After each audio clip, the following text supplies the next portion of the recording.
Prosecutors say things are missing from the Falls City home where a family was murdered last month. They point the finger at defense attorneys who convinced a judge to give them unsupervised access to the crime scene. KOMO's Jeremy Harris is live with the story. Jeremy, how did you find out about this? Yeah, these allegations surfaced this week in a court filing I found in the case of the 15-year-old who's charged with murdering his family and then framing his younger brother to cover it up. It all comes down to the crime scene, who had access when, and whether the defense attorneys went too far when they were able to go inside the house where the murders happened.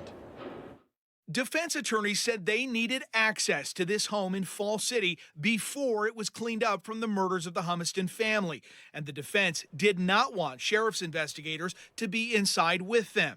Judge Veronica Galvin granted that request, but said the defense team may only view items that are in plain view, telling them not to take anything out of the house.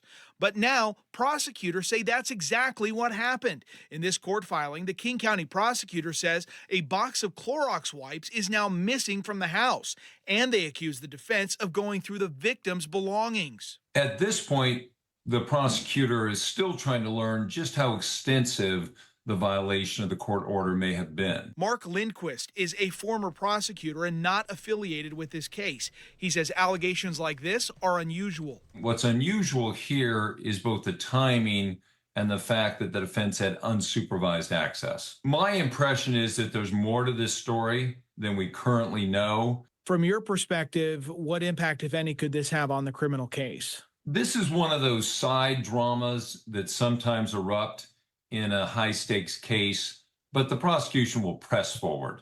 2 days after the search, the public defenders representing the 15-year-old suspect removed themselves from the case.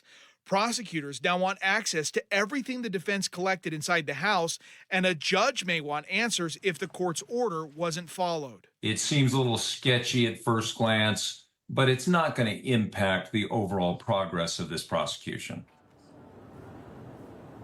Now, this could get dealt with at a hearing that is set for 2 weeks from now. The 15-year-old is now being represented by a private attorney. The next step, though, in the case will be whether he gets moved into adult court. That's going to take a lot more time, and prosecutors and defense are going to have to convince a judge whether it should or should not be moved, and that's expected to happen sometime next summer. Reporting live in Seattle, Jeremy Harris, KOMO News.